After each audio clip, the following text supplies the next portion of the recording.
آپ کو اگر ہماری ویڈیو پسند آئے تو ویڈیو کو لائک کرنا مت بھولیں، اور ہماری مزید ویڈیوز حاصل کرنے کے لیے چینل ضرور سبسکرائب کریں،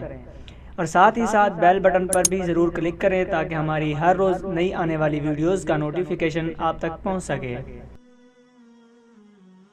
دوستو، آج میں ایک اہم اور ضروری مسئلہ کی وضاحت کرنا چاہتا ہوں، جس کے متعلق بہت سے لوگ بلکہ بہت سی قومیں غلط فہمی کا شکار ہیں، اور اس کی مین وجہ دین سے دوری ہے، کیونکہ اسلام ایک کامل اور مکمل دین کا نام ہے۔ اگر انسان اپنی زندگی کے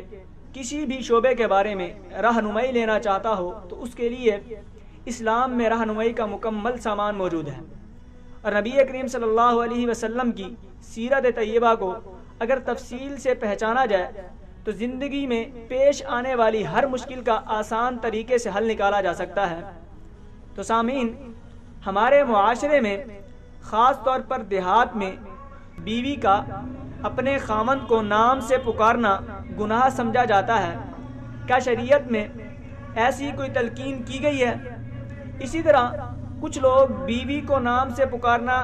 عیب سمجھتے ہیں، تو آیا کیا بیوی کو اپنے نام سے پکارنا جائز ہے یا نہیں؟ تو سامعین، جیسا کہ میں پہلے بتا چکا ہوں کہ نبی اکرم صلی اللہ علیہ وسلم کی زندگی میں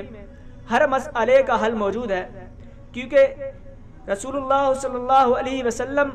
بھی اپنی ازواج مطہرات کو نام لے کر پکارا کرتے تھے، اور آپ علیہ الصلوۃ والسلام کی ازواج مطہرات رضوان اللہ علیہن بھی آپ علیہ الصلوۃ والسلام کا نام بھی پکارتی تھی۔ لہذا خاوند اور بیوی کو ایک دوسرے کا نام پکارنے میں کوئی ممانعت، کوئی مضائقہ اور کسی قسم کا کوئی حرج نہیں ہے۔